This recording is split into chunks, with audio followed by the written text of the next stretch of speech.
Thank you for joining in for another episode of I Bleeping Love Packaging, the podcast for people who bleeping love packaging. And for those who just don't know it yet, I'm here with Andrew. He is a third generation Corrugate family member, if I'm not mistaken, correct? Technically fourth generation, my great-grandfather. Oh, wow. Yeah, Okay. Well, we're going to get into that because I'm excited.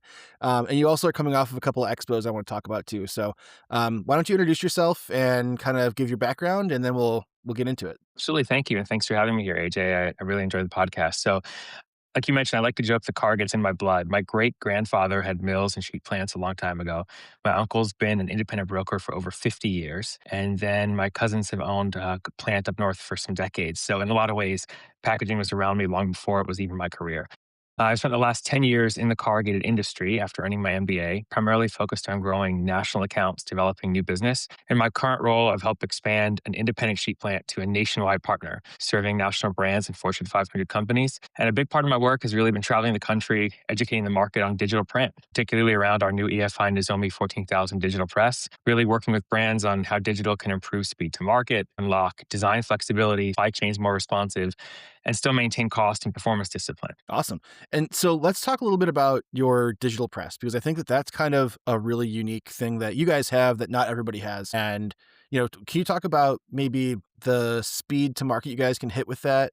Or, maybe why you might want to use digital as opposed to a typical either litho lam or flexo process? Absolutely. So our digital press is unique in a lot of ways. So first, it's 100% UV ink. There's zero bleed. So I call it magazine quality print directly on Corrugate. Speed to market, if we're not using print plates, we can have things delivered to customers in 7 business days. If it's, I'm sorry, not using cutting dies. Print plates, we don't use at all, obviously, right? So that's interesting with the speed to market. Also, let's say you have a viral moment, right? We were just at Expo West and John Legend was at the booth for Cravings, right? If there's a photograph that Cravings wants to use of John Legend at the booth giving things out, they could put that on their box and have it delivered with their packages next week.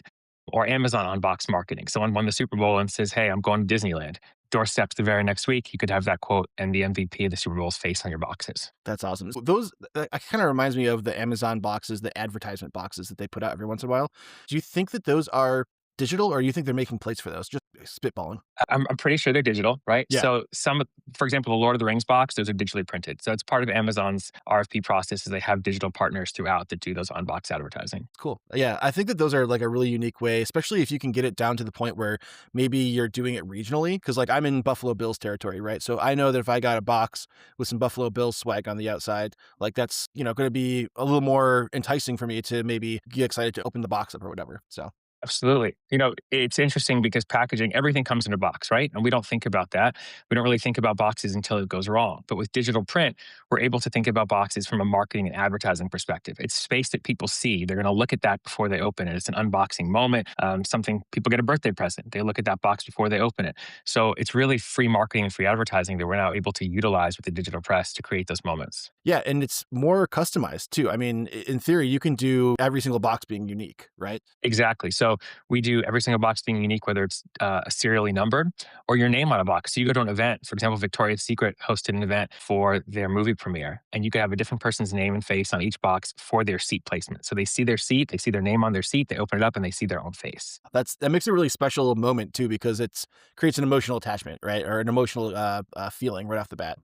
Absolutely. So you were at both Toy Fair and at Expo West. It was your first Toy Fair, if I'm not mistaken, right? It was. What did you think about it? What was like your highlight of the trip?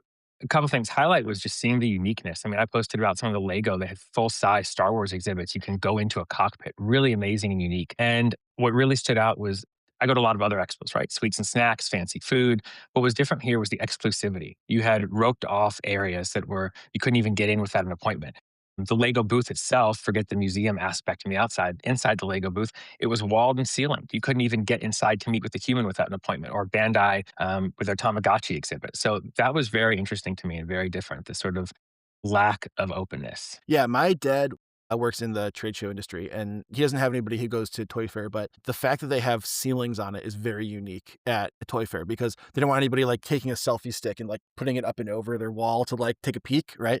That's right. So it's really wild to see that. Like, I've been to Toy Fair once, and it's really, really wild to see fully enclosed booths, because that's very not typical of an expo. Usually it's like open and airy, it's inviting, but yeah, I know what you mean. It's like very secretive.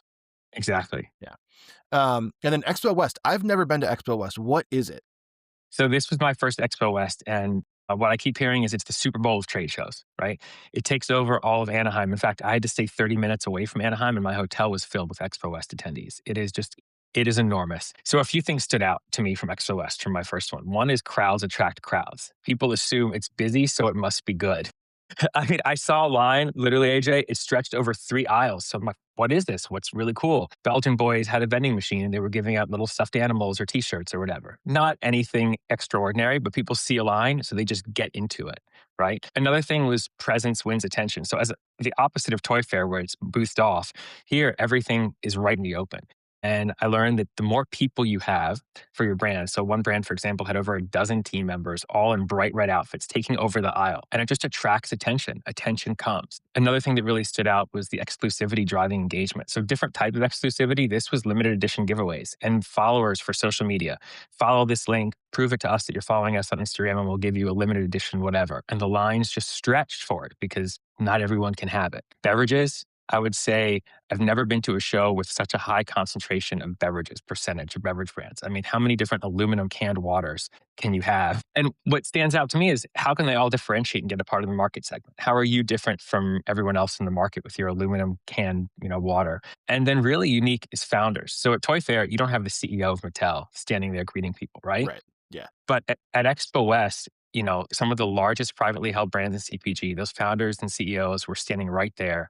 And it's for me, it was really neat because I've watched them for years online growing, right? On LinkedIn, growing their brands.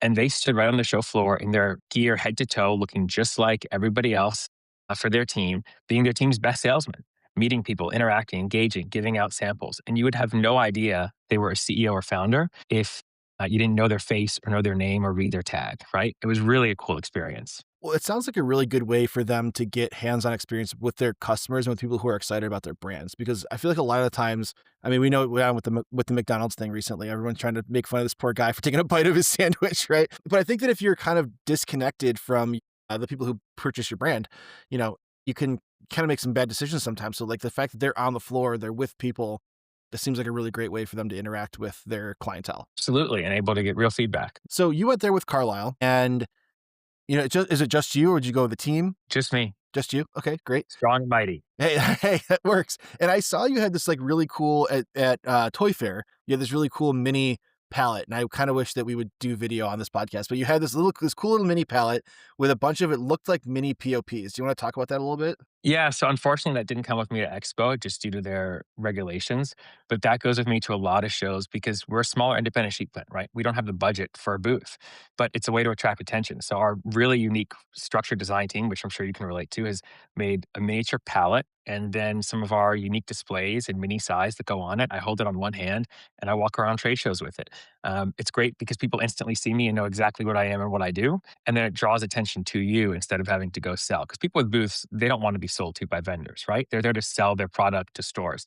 But if they need something, they'll come up to you and get a card and talk later. Yeah, because it's interesting because I feel like, when you go to something like a Pack Expo, I'm assuming you've been to Pack Expo at some point. Yeah. I have actually not been to Pack Expo Okay. yet. So Pack Expo, it's the whole point of that expo is it's just people on the show floor just peddling wares, right? Like it's all these packaging companies and they want like you're hoping that people are coming in to buy your stuff, basically.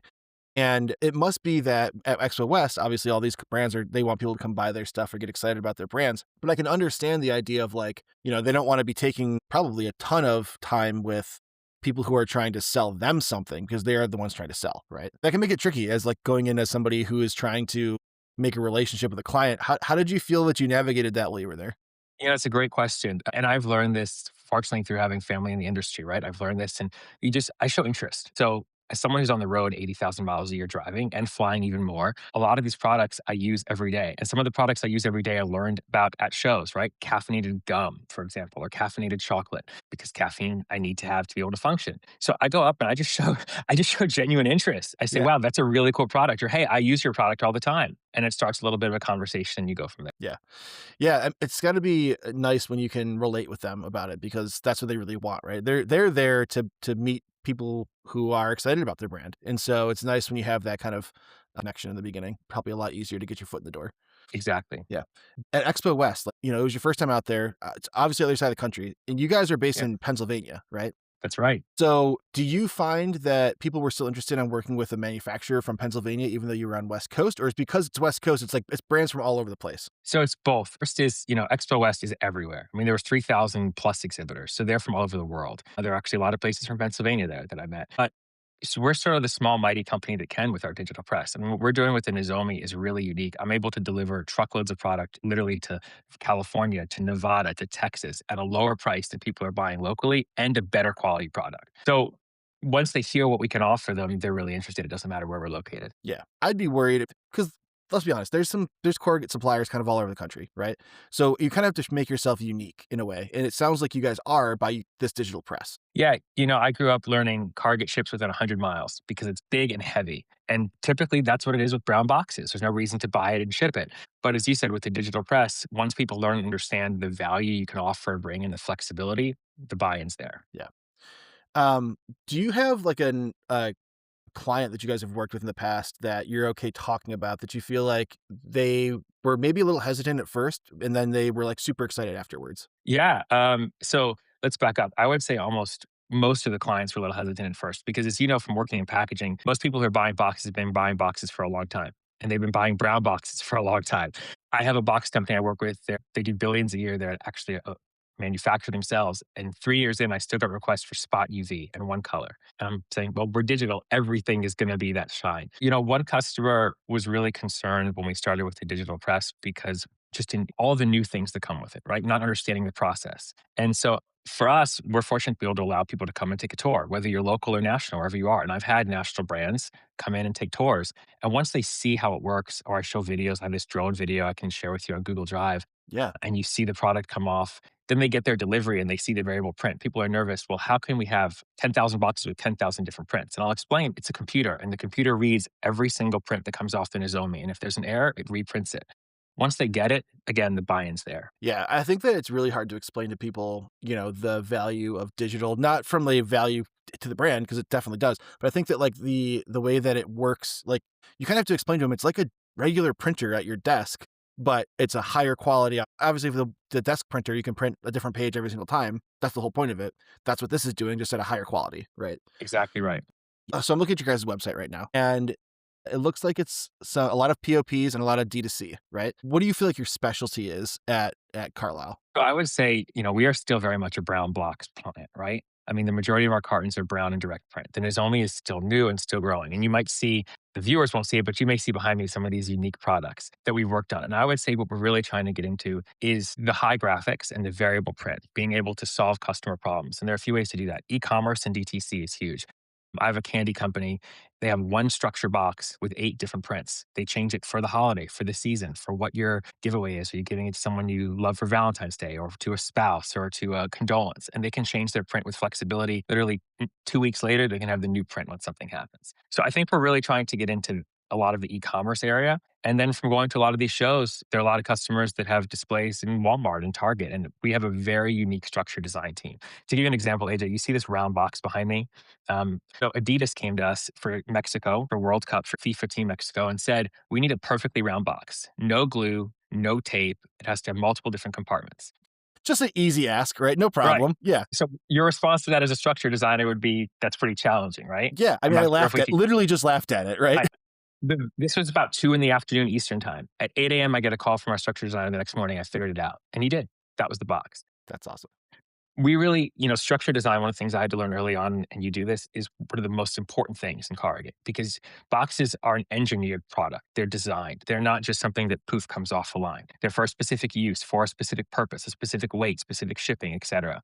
So I've been very lucky to work with an incredibly talented structure designer and design team now and be able to meet whatever the customer's needs are. Yeah. You'll have to take a picture of your back wall. Maybe I'll put it with like the show notes or something, just so that people Yeah. can kind of get an idea of what we're looking at here. But there is like behind you has some of these mini POP displays that we talked about, which is great. And also like there's just some really great shiny, like I'm looking at the Vikings jersey behind you. I'm assuming Yeah. that's on your UV press, right? Yeah. So exactly.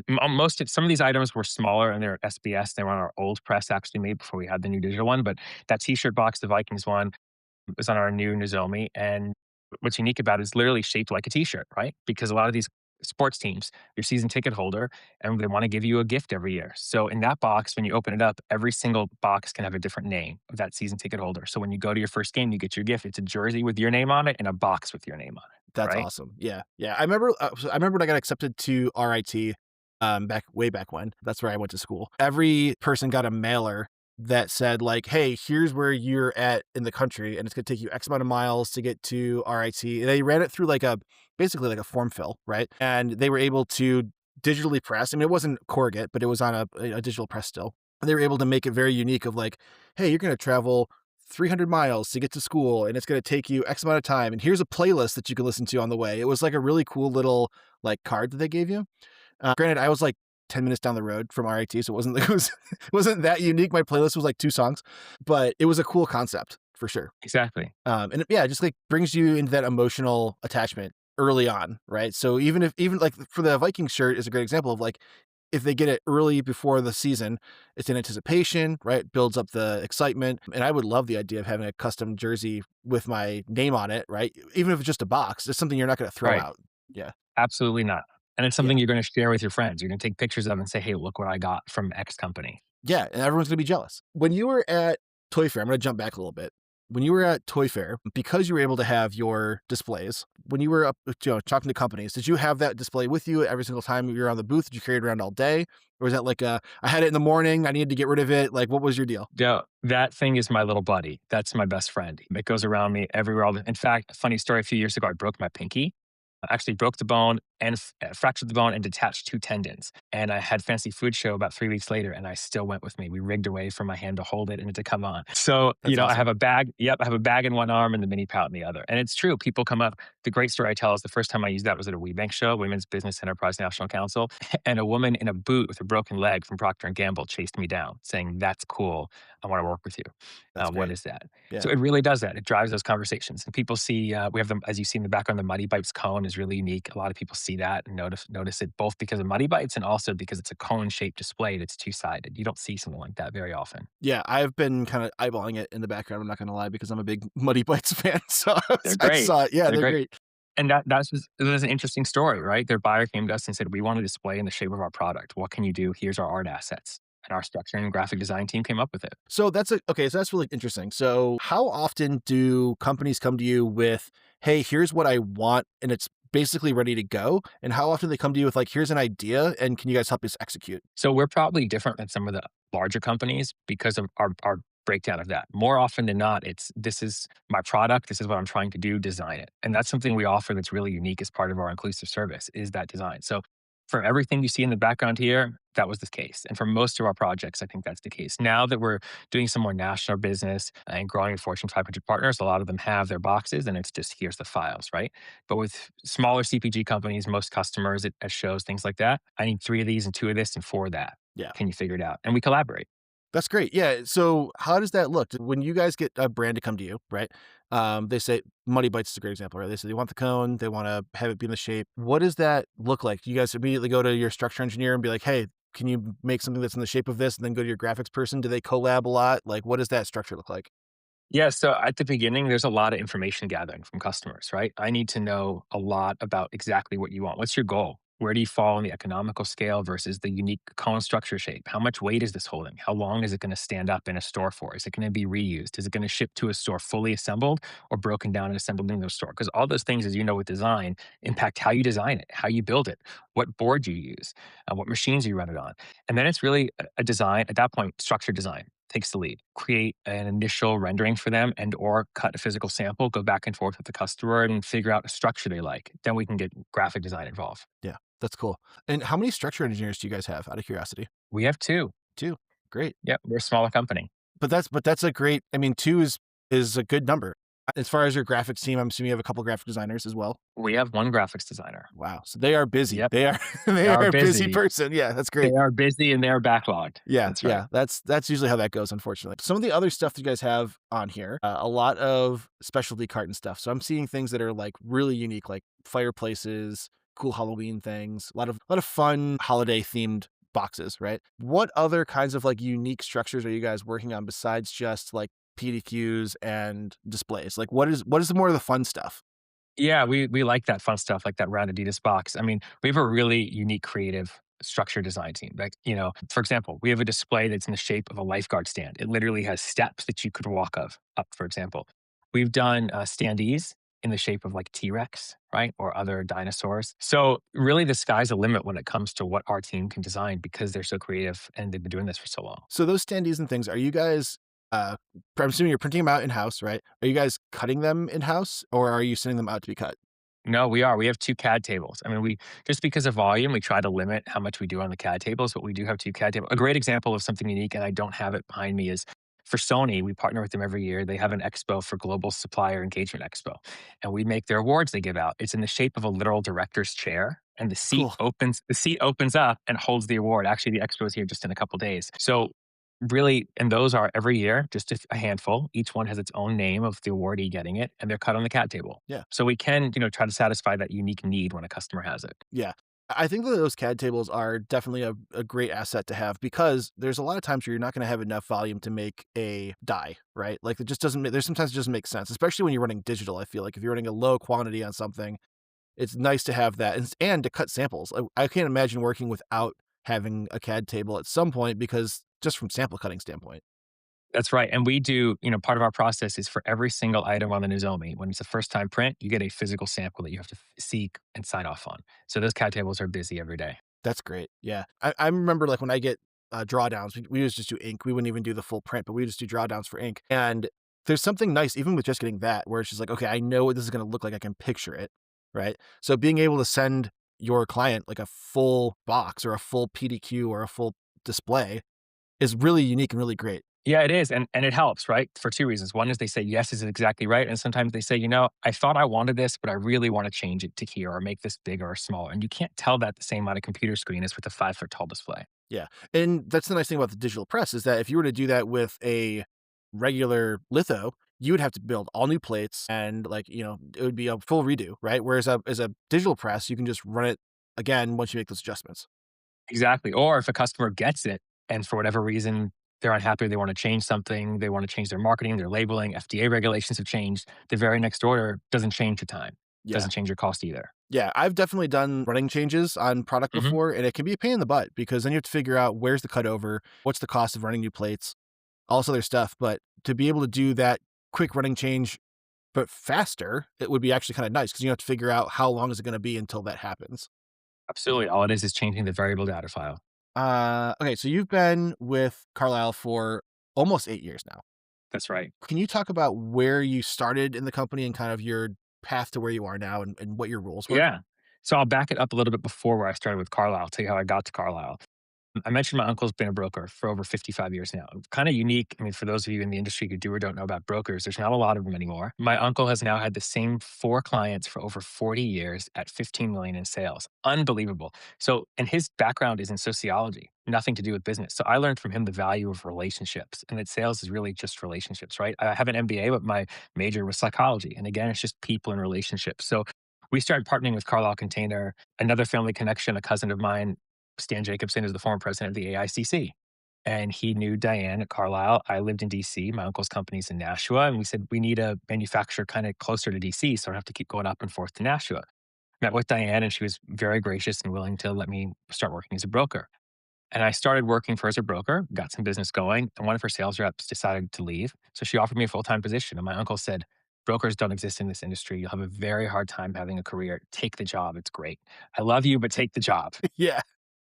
You No, know, that's good. It's really it's great advice because I honestly, I'll be honest, I don't even know what a courier broker is. So that's the kind of Ba yeah, basically, you're an independent salesman, and you gotcha. buy from companies, and then you resell to the whoever's using the product, so Yeah, you're just a middleman, got and it. you get a flat commission, no salary from anyone. Yeah, that's hard because especially nowadays with everything being so digital and very easy to access that information. I can understand like 40 years ago where it's a little bit harder to find that, right? But nowadays everything is just so instant. You can find it with a Google search of where your closest supplier is. Exactly, you're exactly right. So, I started at Carlisle as essentially, territory sales, and was able to pretty successfully and pretty quickly grow business, right? A small portfolio that I was inherited, and I knocked on doors. This was before COVID. So I would go to, spend a day in the car every day and go to factories and knock. Hi, I'm Andrew from Carlisle. Where are you getting your boxes from? Right? How can I help you improve? And I learned that there are really three things that matter because it's a commodity. Everyone's going to use a box, but where can you stand out is quality service, quality product, and on time delivery. If you can offer those three things, people will pay a couple pennies more. People pay more to have the person they want to talk to and call when they have a problem instead of, oh, I have to call that guy again, or oh, I got to see that guy again. So it's just relationships. And I was able to pretty successfully build a client base and then grow into business development manager. I really started that by going to a lot of trade shows, working with companies on a national scale, large corporations. And from there, actually recently, I've changed to director of strategic growth, which is, I think, just a factor of building the national client base from the Nozomi, really partnering with large companies and looking at it's not all volume that's good volume, right? You need business for your company that's going to both succeed for you and for the customer so that you can make a good quality product that can keep them happy and that can work for the factory and for your equipment, right? Sometimes you have to say no to projects because it's just not a good fit. Yeah. I think it's really valuable when a supplier knows, hey, maybe we can't hit the mark on this. And I respect suppliers more that say no, because that way I know when I do want something, I know they can do it. Yeah, that's right. But it's hard, right? It's hard to have a customer come to you and say, hey, I need this box and it's $3 million a year for one box. Can you make it? And you have to look at it and say, we really wish we could, but we're not equipped to do this for you. We don't have the equipment to succeed with it. However, I do think, as you said, that they trust you more and they come back to other opportunities because you're not just the mechanic trying to charge as much as you can to do something that you really can't do. Yeah, because I'm sure you probably could have figured out a way to do it, like for some of the stuff, but not for everything, obviously. But there's ways to figure out how to make something work. But it's going to be one of those things where you're going to have to either charge them a lot of money for it. It's going to take a lot of time. One of those things. And it's just like, I've had that run around before and it's not fun. And it made it so that I've not wanted to work with those people again in the past. So it's great to be like, confident enough in what you guys work on that you can be like, no, let's, hit us on the next one, right? Come at us Right. again. In a very nice way, not so much, but yeah. Yeah. Um, but no, I totally get that. So when you're going to these trade shows, because it sounds like you go to all over the place at 80,000 miles a year on your car, right? Which is Yeah. wild. I It's a have lot. I have a 7-year-old car and I'm just about to cross over 100,000 miles. When you're looking for these expos, how are you finding them? Are you looking specifically for like I'm gonna go to this beverage expo, or are you just looking at like where are the expos happening and you just go to all of them? No, we don't. We're pretty strategic with our decisions about which we go to. I mean, every year, for example, fancy food show, sweets and snacks, we bank. So I think there are a few things for us. Number one is we need the exhibitors to be potential customers. So a lot like Pack Expo are not, for example, our potential customers. Right, right. Right. I think we've also found we do really well with CPG companies and we do really well with e commerce, with displays, direct to consumer. So trying to find the shows that are going to have a high volume of those people as exhibitors that are also have sometimes a little bit smaller company, right? When you have companies where the founders and CEOs are also the packaging buyers, there's a lot less red tape and a lot easier to get the project through. Yeah. I've been doing a little bit of sales reading. I'm not a sales guy. I'm a structure engineer by trade. I've tried to like get my feet wet in it. And I'm just like, I'm a designer. It is what it is. It's not a knock at salespeople. It's just, that's not my gig. Right. And what I've read a lot is just like being able to figure out who's the right person to talk to is so hard sometimes. Where if you can find a smaller company that has less decision makers, you can kind of just go right to the top or right to even not even the top, but like right to the buyer and not have to be like, hey, can you give me the name of the person who I might want to talk to? Right. It can be kind of hard sometimes. Yes, I fully agree with you. On the flip side, with some of these large companies, WeBank is really wonderful in that they have their directors of supplier engagement, used to be supplier diversity, attending shows, and they will put you in touch with the buyer for exactly who you are. They'll get on calls, they'll follow up. So there are a lot of large corporations that are set up to specifically help smaller companies like Carlisle be vendors. Oh, that's great. Yeah. I was under the assumption that the bigger it is, the harder it is to get in there. But it sounds like there's a lot of companies that are willing to get you guys in and hear what you guys need to say. There definitely are, and especially in certain areas, like Victoria's Secret, for example, and L Brands are really wonderful at that. Sony, similarly, is really wonderful at that. Yeah.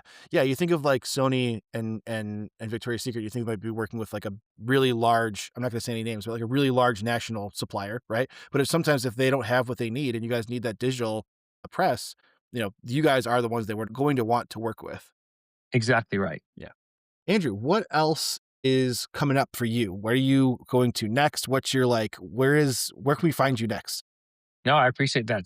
April's fortunately a little bit of a normal month, getting back to regular customers, business, everyday life. In May, we'll be at Sweets and Snacks, and we'll also be at the CPGX convention. Have you heard of CPGX, AJ? I haven't. No, what is that one? So CPGX, also CPG Experience, is a somewhat newer company, actually founded by a gentleman that worked with Muddy Bites, worked with a number of other companies. The idea is a few things, and sorry, Shannon, if I butcher this, you'll have to follow up at some point if you hear this.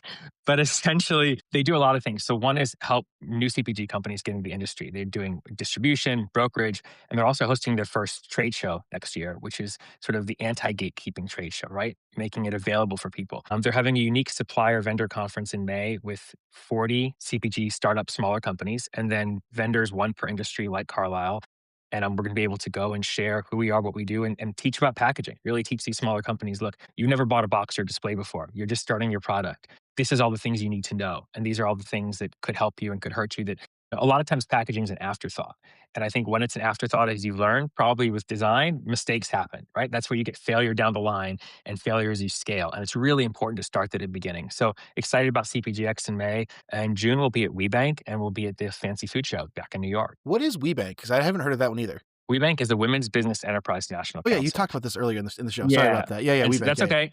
Yep. And their conference is enormous every year. It's Yeah. really great experience. Yeah, it's hard because there's so many expos with acronyms, and it's hard to keep them all straight. So There I'm are. surprised that you could sounds like you go to like dozens of them a year. So it's kind of crazy that you can keep them all straight. Yeah. Go to a few, not dozens, but a few. Yeah, yeah. Yeah. They're fun. I like going to them because I feel like even if you're not going to get a sale out of them, at least there's a lot of inspiration that happens at those kind of shows, right? Things where you might not have thought of doing a display a certain way, or I'm going to rewind. At Pack Expo, I never buy packaging machinery. It's just not my job, right? But there's a lot of packaging machinery at Pack Expo, and it's interesting to see companies that are going to go to those shows to look at that kind of machinery, because that way I know as a designer, like, okay, if I work with these companies, this is the machines that they have. So even if it's not something where I'm going to buy something, it's nice to just go and get the experience. Absolutely. And I'll tell you a story. Automation's become so huge, right? Much more so than it was years ago. I have a customer that got the first of their kind robot. It took them 2 years to develop this just to get it in their facility. And we worked with them for 2 years to develop it. It's now been in, and we've spent about 8 months just trying to get it up and running because it's the first of its kind, right? It has, for example, zero tolerance. Zero tolerance. You're a designer. Is there tolerance when you make a box, right? Of course there's tolerance when you Right. make a box. There's Yeah, you tolerance. have to be. Yeah. Right. Right. You have a cutting die. There's going to be tolerance of a 16th of an inch. It's going to shake. Or you have anything you make, your cup, your mug, there's tolerance of anything in manufacturing. This robot is really smart at doing the same thing a lot of times, but it's not good with any tolerance or variation at all. So we've had to design a box with zero tolerance, every single box. And if it has the slightest, it fails and turns their whole line off. So automation, like you said, going to shows and seeing that is really going to be huge. What kind of automation do you guys have in-house? You guys have, I'm assuming you have like gluing folding machines and things like that, but like, is there any other kind of automation that you guys have in-house? No, so what I really love about our industry and about sheet plants is it's still a people-driven business, right? And so for us, we are people-driven. Every single one of our machines takes a person to load it and a person to unload it. The machine might have a cutting die or a print plate.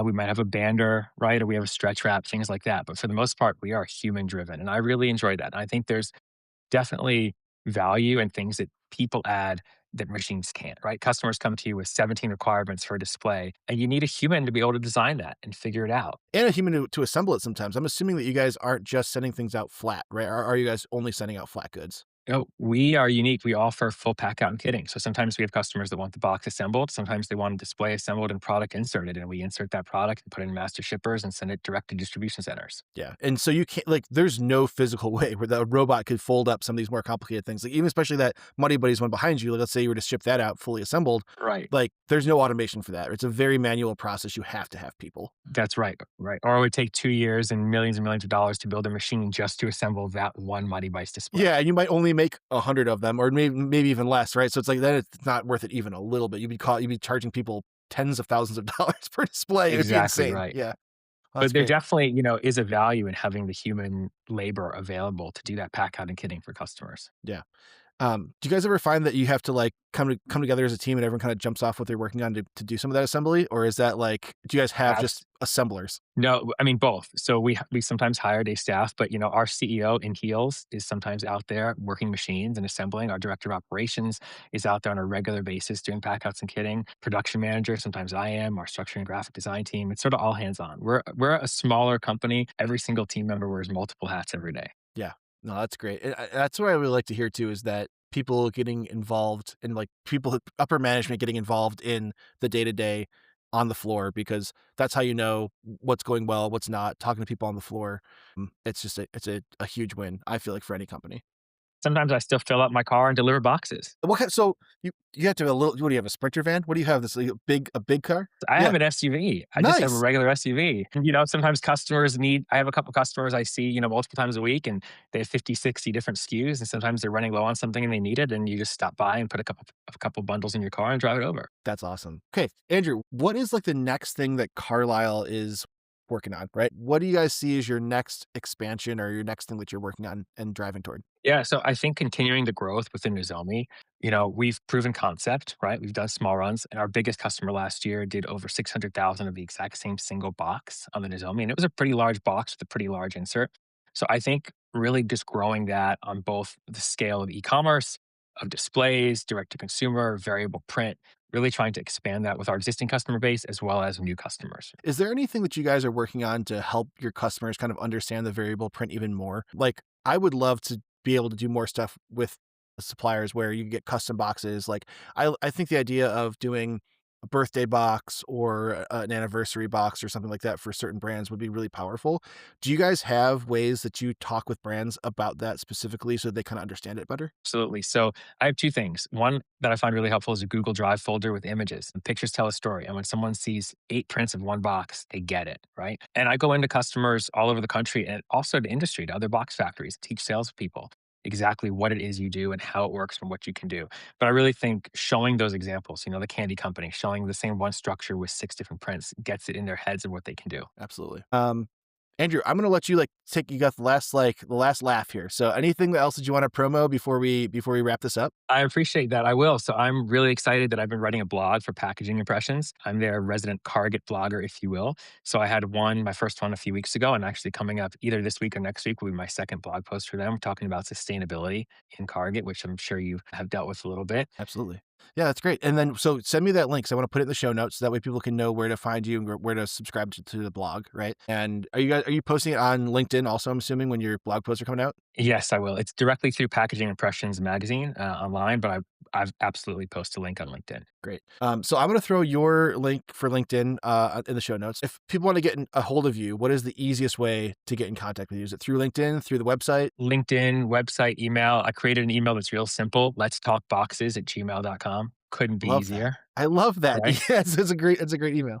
Awesome. Cool. I'll throw that in the show notes too. Thank you again for coming on and chatting about Carlisle and about your background and expos. And it's just really eye-opening to see kind of that side of the business that I'm not really privy to. I've always been on the design side, never on the supplier side. So it's great to hear, all the cool stuff you guys are working on. Thank you for having me. It's been a pleasure. Awesome. Yeah, for sure.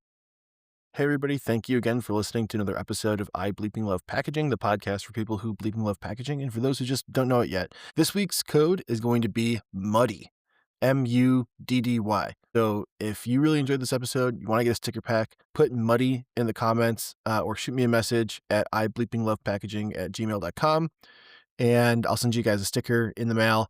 I've been a little slow on it lately. I have a stack of letters that I have to put stamps on, so my apologies if it doesn't get to there right away. But like I said, put Muddy in the comments and check out Andrew's information in the show notes down below. Thanks.